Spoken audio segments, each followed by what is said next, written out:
সম্মানিত সুধীমণ্ডলী, আমরা আলোচনা শুরু করব ইনশাআল্লাহ। আউযু বিল্লাহি মিনাশ শাইতানির রাজিম, বিসমিল্লাহির রহমানির রহিম।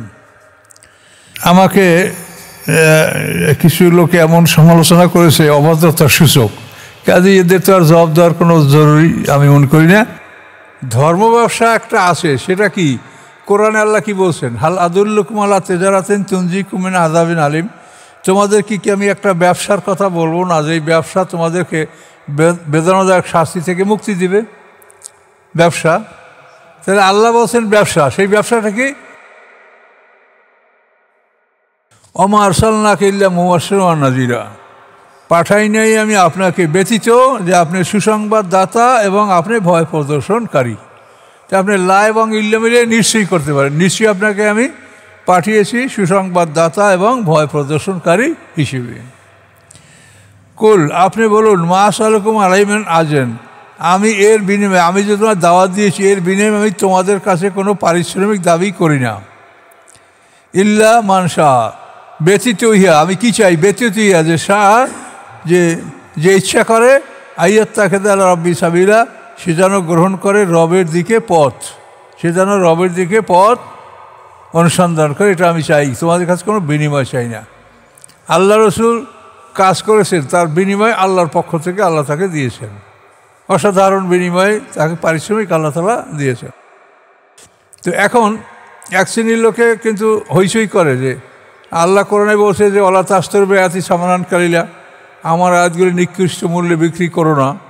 কাজে এই জন্য ইমামতিদের, ইমামের বেতন, মুয়াজ্জিনের বেতন, তারপরে আলেমরা যে মাদ্রাসা, মসজিদ, এগুলোর বেতন, এটা এখানে নিষেধ, হারাম। তো এই লোকগুলি হলো নির্বোধ, তারা কোরআনের আয়াত কেন নাযিল হয়েছে কি হচ্ছে এগুলো কিছু তারা বোঝে না। তুমি যদি মনে করো যে ইমাম, মুয়াজ্জিন, মাদ্রাসা, শিক্ষা ব্যবস্থা এটা বিনা বেতনে চলবে, তুমি দেখাও 10টা মসজিদ, যে এই 10টা মসজিদ আমরা বিনা বেতনে চালু করছি। তুমি 10টা শিক্ষা প্রতিষ্ঠান দেখাও যে এটা আমরা বিনা বেতনে এটা চালু করছি। তা তোমরা যা বলে বেড়াচ্ছ, এর উদ্দেশ্য হলো মানুষকে আল্লাহর দিন থেকে দূরে রাখা, যে মানুষ যেন এই ধর্ম শিক্ষা না করে, ধর্ম শিক্ষায় অর্থ ব্যয় না করে। জেনারেল শিক্ষাটা যেরকম আমাদের প্রয়োজন, ধর্মীয় শিক্ষাটা আমাদের তেমনই প্রয়োজন। কাজে যদি মাদ্রাসায় শিক্ষকরা বেতন না নেয়, তা জেনারেল শিক্ষকরা বেতন নেবে কেন? দুটোই তো মানব কল্যাণের জন্য। তাই তোমরা একটার জন্য বেতন যত দাও কোনো আপত্তি নেই, আর মাদ্রাসার জন্য 200 টাকা প্রাইভেট দিতে গেল, তোমাদের এটা কোরআন বিক্রি করা হয়ে গেল। তোমরা কি বোঝেছ? কোরআন বিক্রি করার কথা হলো যে ইহুদি খ্রিস্টানরা কোরআনের আয়াতগুলিকে অস্বীকার করেছে, এবং কিসের জন্য? তারা যে তাদের একটা তাদের সুবিধাভোগী সমাজের নিকৃষ্ট মানে নিম্ন শ্রেণীর থেকে তারা বিভিন্ন ট্যাক্স কর আদায় করিয়া ধর্মের নামে এই ট্যাক্সগুলি আদায় করত। তোমাদের ফসলের এত ভাগ দিতে হবে, আমরা আল্লাহর কোরআনে জাকাত ওসর আছে না, এইভাবে তারা ধর্মীয় সুযোগ সুবিধাটা গ্রহণ করে ওই গির্জার মালিকরা, আলেমরা এটা তারা ভক্ষণ করত। এবং এই সুবিধাকে তারা রক্ষা করার জন্য তাদের কেতাবে, তাদের তাওরাতে যে মুহাম্মদ সাল্লাল্লাহু আলাইহি ওয়াসাল্লামের প্রশংসা, কোরআনের প্রশংসা, এগুলিকে তারা ঘষামজা করেছে। তো ঘষামজার কথা তো কোরআনেই বলা আছে। তাহলে তাওরাত ঘষামজা করা আর কোরআন এক না? তাওরাত তো আল্লাহর কিতাব, এটা আল্লাহর কিতাব। কাজে এই আসমানি কিতাবগুলি ঘষামজা করে তারা দুনিয়ার স্বার্থ, তাদের সুদের কারবার বহাল থাকবে। তারপর নিম্ন শ্রেণীদের থেকে তারা যে আয়টা করে এইটা তাদের বহাল থাকবে। এইটা বহাল রাখার জন্য তারা ইসলামকে অস্বীকৃতি জানিয়েছে। এইটা আল্লাহ বলছেন যে ওয়ালা তাশতারু বিআয়াতি সামানান কালিলা। আল্লাহ তাআলা কি ধর্মীয় শিক্ষায় অর্থ ব্যয় করতে মানা করছে? এই লোকগুলো হলো ইহুদি খ্রিস্টানদের দালাল, এবং এরা ধর্মীয় শিক্ষাকে ধ্বংস করতে চায়। একজন মানুষ ইমামতি করে, সে কি নামাজের বেতন দেন? আপনি তাকে বেতন দেন যে আপনি তার সময়টাকে আটকে রেখেছেন, আপনি সময়ের মূল্য দিবেন। আপনি সব কিছুর জন্য আল্লাহ রসুল থেকে আদর্শ নেন। আল্লাহ রসুলকে যে আল্লাহ তাআলা এত বড় ভাতা দিয়েছে, কিসের বিনিময়? কি ব্যবসা করছে আল্লাহ রসুল? নবুয়ত লাভ করার পরে তিনি একদিনও সিরিয়ায় গেছেন ব্যবসা করতে? যান নাই। তাহলে তাকে এত বড় ভাতাটা কিসের বিনিময়ে দেওয়া হলো? ধর্মের বিনিময় বা ধর্ম প্রচার বা দিনের কাজে যদি অর্থ গ্রহণ করা না যায়, তাহলে আল্লাহ তাআলা তার রাসূলকে এত বড় সম্পদ যে যুদ্ধ তোমরা সবাই করবে, কিন্তু মুহাম্মদ সাল্লাল্লাহু আলাইহি ওয়াসাল্লাম তার থেকে 5 ভাগ অনুপস্থিত থাকলেও। আরেকটা দেখেন, ওয়ালামু আন্নামা গানেম তুম মানে কি? তোমরা কি বোঝেন না? অর্থ বলেন না কেন? গানেম আনতুম মানে কি? তো তোমরা যেটা গনিমত লাভ করছো সেটা থেকে 5 রাসূলকে দিতে হবে। তো রাসূল যাবেন কি যাবেন না সেটা তার ব্যাপার। তিনি যদি না যান, তা তোমরা যুদ্ধে গেছো, তোমরা যে কাজ সময় ব্যয় করছো, আল্লাহ রসুল তার সাথে আরও বেশি গুরুত্বপূর্ণ কাজে সময় ব্যয় করছেন। কাজে তিনি যুদ্ধে না গেলেও 5 তোমরা তাকে দিবা। তো এই যে দিনের পিছনে মেহনত করা, এর জন্য যদি একটা মানুষের আর্থিক চিন্তা থাকে, খাবো কি, খাওয়াবো কি, ছেলে মেয়েকে দেবো কি, স্ত্রীকে দেবো কি, তাহলে তো সে লোকটা সঠিক চিন্তা করতে পারবে না। কাজে এই জন্য ধর্মীয় ব্যাপারে যারা চিন্তা গবেষণা করে তাদের পিছনে এমন আর্থিক অবস্থা থাকা উচিত যাতে তাদের এই রকম কোনো চিন্তা না থাকে। আর এই লোকগুলি নির্বোধ, এরা বলে ধর্মের বিনিময়ে কিছু করা যাবে না, তারপরে করে দেখা। কাজে এই লোকগুলি ইসলামের শত্রু। এরা যে শত্রুর পক্ষে কাজ করে তা তারা নিজেরা বোঝে না, এবং তাদের কথার পিছনে কোনো দলিল নেই। তারা এই কথা বলতে পারে না যে এইটা অমুক ইমাম বলছে বা এইটা অমুক তাফসিরি আছে যে এটা করা যাবে না। ওয়ালা তাশতারবি আতি সামানান কালিলা। আপনাদের কারো কাছে মারিফুল কোরআন আছে? কারো ঘরে? আপনার আছে? তো এই মারিফুল কোরআন, এই দেখেন তো কী লেখা আছে, মারিফুল কোরআন। ওয়ালা তাশতারবি আতি সামানান কালিলা, এতে ব্যাখ্যাটা যে এই মারিফুল কোরআন, সেখানে বলা আছে যে এই ইমামতি ধর্মীয় শিক্ষা এই জন্য বেতন গ্রহণ করা জায়েজ। সূরা বাকারার প্রথম দিকে আয়াত, খুব দূরে না। ওয়ালা তাশতারবি আতি সামানান কালিলা, বাকারার মধ্যে। তাহলে এখন এই বিষয়গুলি আপনাদেরকে বুঝতে হবে। এটা হলো মানে মানুষকে একটা ভুল পথে, এবং এতে কিন্তু সাধারণ উৎসাহিত হয়, হ্যাঁ হাজুর এরকমই করে। ধর্ম ব্যবসা একটা আছে, সেটা কি? কোরআনে আল্লাহ কি বলছেন? হাল আদুল্লুকুম আলা তিজারাতিন তুনজিকুম মিন আযাবিন আলিম। তোমাদের কি আমি একটা ব্যবসার কথা বলবো না, যে এই ব্যবসা তোমাদেরকে বেদনাদায়ক শাস্তি থেকে মুক্তি দিবে? ব্যবসা। তাহলে আল্লাহ বলছেন ব্যবসা, সেই ব্যবসাটা কি? আল্লাহর উপরে ঈমান আনবে, তারপর কি তুমিনুল্লাহ রাসূলা তুজাহিদুনা ফি সাবিলিল্লাহ, আল্লাহর পথে তোমার জিহাদ, এই একটা ব্যবসা। এবং এই ব্যবসাটার মূল ফাউন্ডেশন হলো, ভিত্তি হলো যে ব্যবসা মানে বেচা কিনা। আল্লাহ তোমার জীবন সম্পত্তি আমার কাছে বিক্রি করো, জীবন বিক্রি করো, বেহেশত কেনো, খরিদ করো, এটা ব্যবসা, বেচা কেনা। তো এইটা হলো প্রকৃত ধর্ম ব্যবসা, যে এইটা করলে আপনি শাস্তি থেকে মুক্তি পাবেন, জান্নাত পাবেন। কিন্তু এই ধর্ম ব্যবসাকে কেউ জাল করতেছে, সেইটা হলো হারাম। জাল করে কারা? যদি কেউ বলে যে আমাকে টাকা দিলে আমি তোমাকে ভেস্ত দিতে পারবো, এটা হলো জাল। এখন পৃথিবীতে এক শ্রেণীর মানুষ যারা ধর্ম ব্যবসা করে, মানে এইভাবে জনগণের টাকা নিয়ে তারা হাজার হাজার কোটি টাকার মালিক হয়েছে।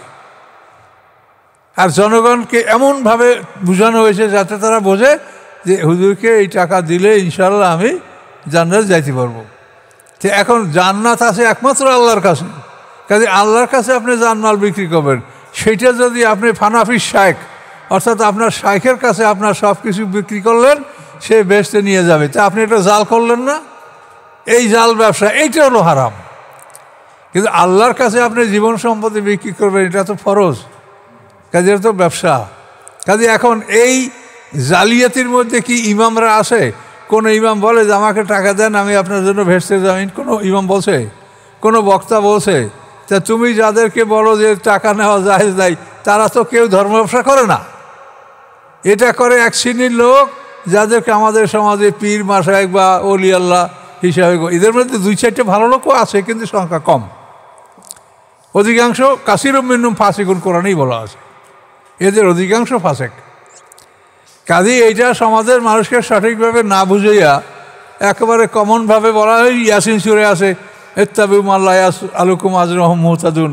হ্যাঁ, যারা তোমাদের কাছে কিছু চায় না, চায় কে? আমরা চাই। কে চায়? একটা মানুষ ইমান আনুক, এর বিনিময়ে কেউ অর্থ চায় পৃথিবীতে? ইমান আনবে, তার জন্য আমরা সবাই খুশি, তাকে দিব।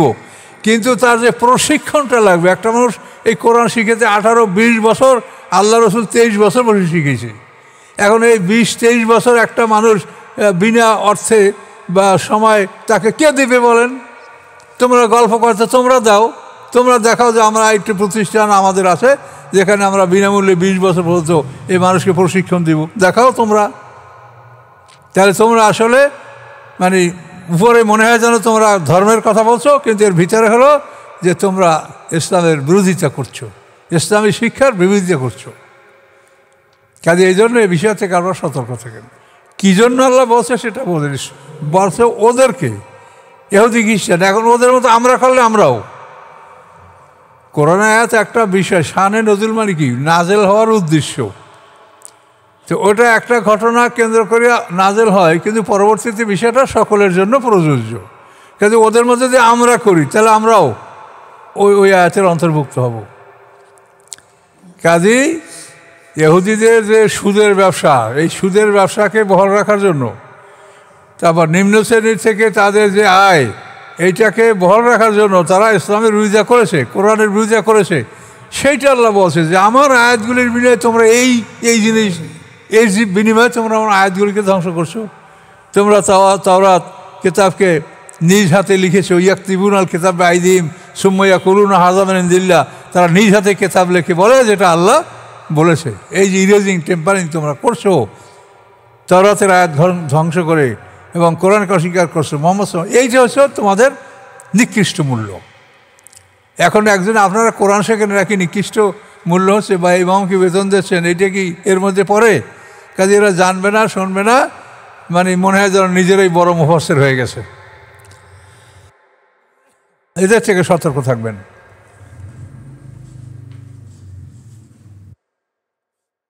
আল্লাহ বলেন, কুল আপনি বলুন, লা মা আসালকুম আলাইহি আজরান, আমার এই দাওয়াত ও তাবলীগের বিনিময়ে কোনো আমি পারিশ্রমিক দাবি করি না। হ্যাঁ, ইল্লা ব্যতীত হিয়া, আমি চাই কি যে আইয়াত থাকে রব্বি সাবিলা, কেউ যদি ইচ্ছা করে সে আল্লাহর পথ ধরবে, সিরাতাল মুস্তাকিম রাস্তা অবলম্বন করবে।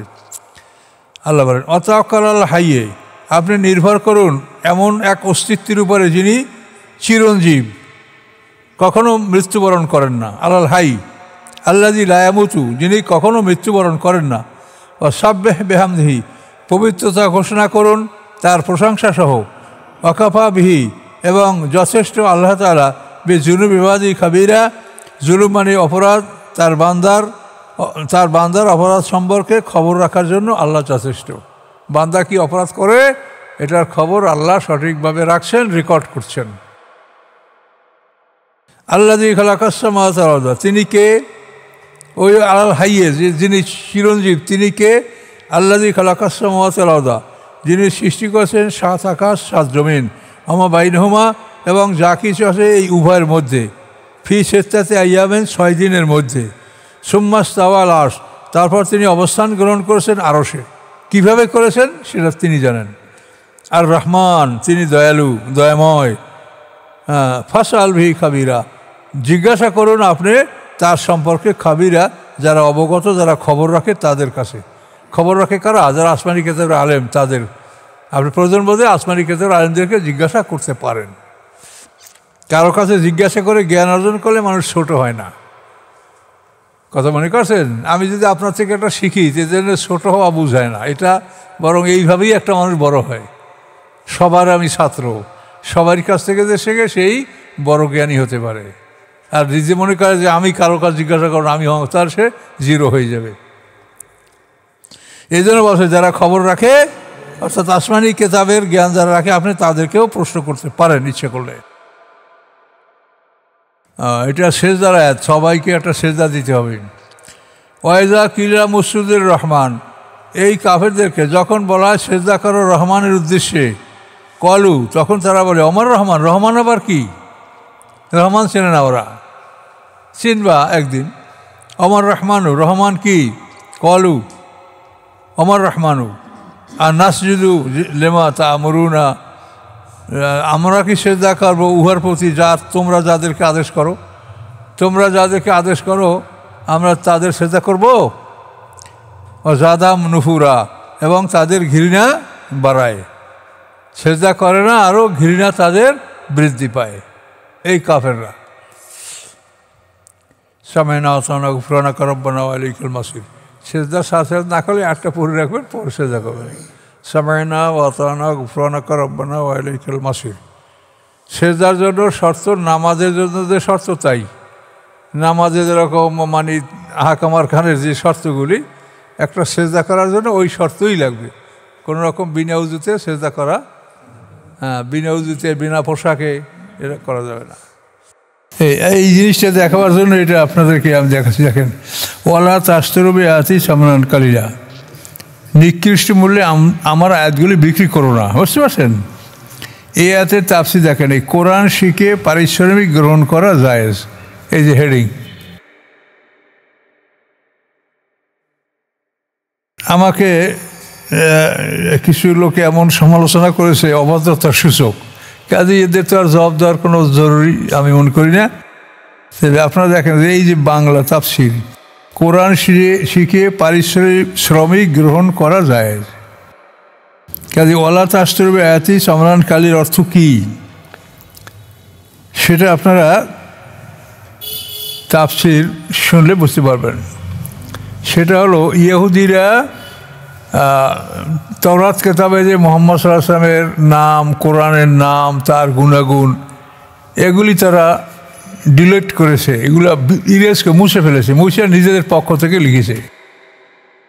এবং এটা কেন করছে? এই যে নিকৃষ্ট মূল্য, তারা সমাজের মানুষের থেকে কিছু সুযোগ সুবিধা গ্রহণ করতো। নিম্ন শ্রেণী যারা বোকা মানুষরা, তাদের থেকে তারা বাৎসরিক তাদের ক্ষেতের একটা অংশ, ফসলের একটা অংশ, পশুর একটা অংশ, অর্থকরীর একটা অংশ, এগুলি তারা গ্রহণ করত এবং সুদের কারবার ছিল তাদের। তো আল্লাহর রসুলের যদি পরিচয় তাদেরকে দেয়, তো এইগুলি তাদের বন্ধ হয়ে যাবে। তারা বসে বসে খাবে। নিম্ন শ্রেণীর বাৎসরিক এটা ধার্য করা ছিল তাদের। তো এই সুবিধার জন্য তারা আল্লাহর কোরআন বা আল্লাহর কিতাব তাওরাত, আয়াতই তো কোরআনের আয়াত, তাওরাতের আয়াত, আল্লাহর আয়াত, তো এগুলি তারা খসা মাজা করেছে। সেই জন্য আল্লাহ বলছে যে নিকৃষ্ট মূল্যে তোমরা আমার কালাম বিক্রি করো না। আর ওরা কয় যে কোরআন শিখিয়ে বেতন নেওয়া যাবে না, তারপর ইমামতি করে বেতন নেওয়া যাবে না। তাহলে তোমরা বিনা বেতনের ইমাম রাখো, 10টা মসজিদ দেখাও, তোমরা 10টা প্রতিষ্ঠান করো, এফতেদায়ী থেকে কামেল পর্যন্ত বিনা বেতনে পড়াবে, তোমাদের লোক থাকলে তোমরা পড়াও, দেখো কী করবে। এই সমস্ত লোকেরা কিছু বোঝে না। এই ওয়ালা তাস্তরবি আয়াতি সামরান কালিলা মানে ইমাম মুয়াজ্জিনের বেতন হবে না, এর অর্থ হলো এরা ইহুদি খ্রিস্টানদের দ্বারাও যে ইসলামী শিক্ষা ব্যবস্থার প্রতি যাতে মানুষের ঘৃণা সৃষ্টি হয়। কোনো গার্ডিয়ান যদি জানে যে কোরআন শিখে অর্থ গ্রহণ করা না যায়, তো মনে করো যে এই হুজুরের কাছে আমি ছেলে পড়াবো না, কেন এরা হারাম কাজে লিপ্ত আছে, কি মনে এটা বলবে কি না? তাহলে এইভাবে যদি সে ছেলেকে না পড়ায়, তাহলে এই ছেলেটা দিনই শিক্ষা থেকে বঞ্চিত হলো। তো এইটা হলো ইহুদি খ্রিস্টানদের একটা কৌশল, যে এই কৌশলে তাদেরকে দিন থেকে ফেরাও। তার কারণ কোরআনের ব্যাপারে তারা চেষ্টা বহু করেছে, কিন্তু এই কোরআন যে ইহুদি খ্রিস্টানদের মতো ঘষামাজা করবে, পরিবর্তন করবে, এটা কিন্তু তারা এটা ব্যর্থ। তাহলে কী করতে হবে? কোরআনের বিরুদ্ধে অপপ্রচার করতে হবে, কোরআন থেকে মানুষকে দূরে রাখতে হবে। এই যে বর্তমান শিক্ষা ব্যবস্থা, বড় বড় আলেমদের ওয়াজ, এতে কোরআন থেকে দূরে রাখার ওয়াজই তারা করতেছে। তো ইহুদি খ্রিস্টানরা এই প্ল্যান নিয়েছে যে তাওরাত, যেমন ওই যে তাওরাত ইনজিলের যে বিভিন্ন কপি, সেগুলো নানাভাবে বার্নাবাসের বাইবেল, তারপর লুকের বাইবেল, এরকম বিভিন্ন বাইবেল রচনা তাদের আছে। কাজে কোরআন তো সেটা করতে পারে নাই কোরআন দ্বারা, যেহেতু কোরআনের হেফাজতকারী স্বয়ং আল্লাহ। সূরা হিজরের 9 নম্বর আয়াতে আল্লাহ বলেন, ইন্না নাহনু নাযালনা যিকরা ওয়া ইন্না লাহু লাহাফিজুন। তো এখানে শুধু আপনাদেরকে এই হেডিংটা তোমরা ইচ্ছে করলে এটা টাইপ করে মোবাইলে ফটো করে নিতে পারো, বুঝলা, যে কোরআন শিখে পারিশ্রমিক গ্রহণ করা যায়। এই হেডিংয়ে এই আয়াতের তাফসিরে ওয়ালা তাস্তরবি আয়াতি সামরান কালিলা, তার নিচে এই হেডিং। হ্যাঁ, মারিফুল কোরআন, এটা পৃষ্ঠা 224, প্রথম খণ্ড। কি করবেন এত ষড়যন্ত্র আল্লাহর দ্বীনের বিরুদ্ধে? হ্যাঁ, বাকারার 41 নম্বর আয়াত, 41-এর নিচের অংশ, পূর্ণাঙ্গ না, নিচের অংশটা। আর এলো তাফসিরে এটা লেখা আছে। अस्तगफिरुल्लाह अल्लज़ी ला इलाहा इल्ला हुवल हय्युल क़य्यूम व अतूबु इलैहि ला हौला व ला क़ुव्वता इल्ला बिल्लाह। अल्लाहुम्मा सल्लि अला मुहम्मद व अला आलि मुहम्मद कमा सल्लैता अला इब्राहीम व अला आलि इब्राहीम। अल्लाहुम्मा बारिक अला मुहम्मद व अला आलि मुहम्मद कमा बारकता अला इब्राहीम व अला आलि इब्राहीम।